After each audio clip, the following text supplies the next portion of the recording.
15 अगस्त को स्वतंत्रता दिवस पर सबसे अच्छा निबंध कैसे लिखें? चलिए आपको बताते हैं। इसके लिए सबसे पहले हेडिंग डालेंगे रूपरेखा। रूपरेखा में लिखेंगे प्रस्तावना, आजादी का इतिहास, स्वतंत्रता दिवस का वर्णन, स्वतंत्रता दिवस का महत्व, हमारा कर्तव्य और उपसंहार। पहली हेडिंग डालेंगे प्रस्तावना और लिखेंगे हर साल 15 अगस्त का दिन हर भारतीय के दिल में एक नई उमंग और जोश लेकर आता है।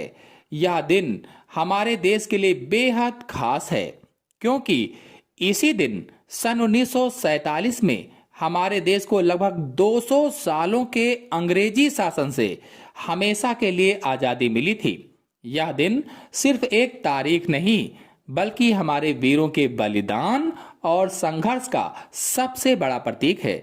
इसके बाद यहाँ पर एक देशभक्ति शायरी पुट करेंगे ताकि अच्छे नंबर मिलें। तो लिखेंगे आजादी की कभी शाम नहीं होने देंगे, शहीदों की कुर्बानी कभी बदनाम नहीं होने देंगे।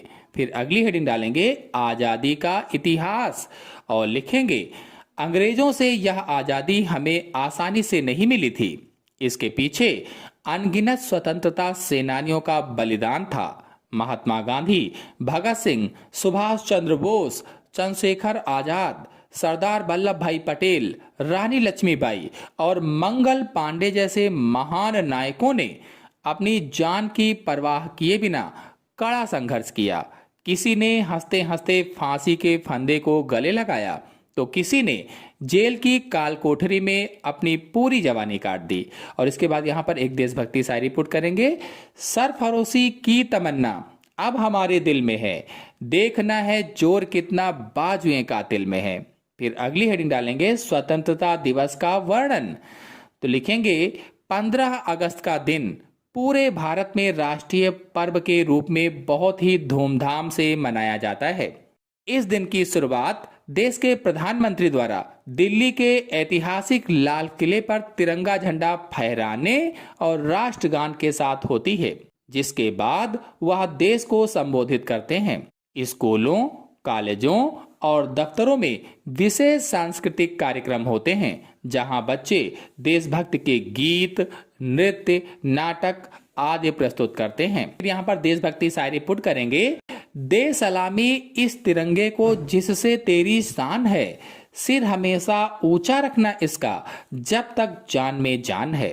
फिर अगली हेडिंग डालेंगे स्वतंत्रता दिवस का महत्व और लिखेंगे स्वतंत्रता दिवस हमें यह याद दिलाता है कि हमारी आजादी कितनी कीमती है और इसे पाने के लिए कितने वीरों ने कुर्बानियां दी हैं।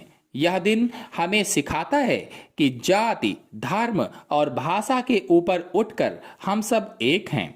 आपसी एकता और भाईचारा ही हमारे देश की असली ताकत है, जिसे बनाए रखना हम सब का दायित्व है।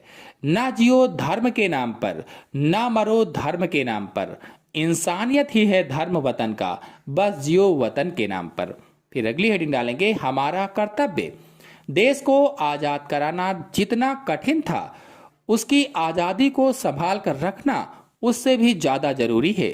आज एक जिम्मेदार नागरिक होने के नाते हमारा यह फर्ज बनता है कि हम देश की एकता और अखंडता को बनाए रखें, संविधान और कानून का सम्मान करें तथा अपने कर्तव्यों को पूरी ईमानदारी से निभाते हुए देश को आगे बढ़ाएं।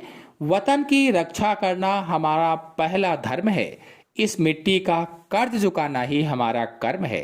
फिर अंतिम हेडिंग डालेंगे उपसंहार और लिखेंगे स्वतंत्रता दिवस सिर्फ एक त्योहार नहीं, बल्कि हमारे गर्व और राष्ट्रीय एकता का प्रतीक है।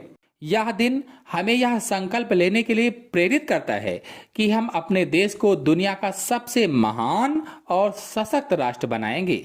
आइए इस पावन अवसर पर हम सब मिलकर शपथ लें कि हम अपनी मातृभूमि की आन बान और शान पर कभी आंच नहीं आने देंगे। कुछ नशा तिरंगे की आन का है, कुछ नशा मातृभूमि की शान का है। हम लहराएंगे हर जगह इस तिरंगे को, ऐसा नशा इस हिंदुस्तान की पहचान का है। जय हिंद, जय भारत।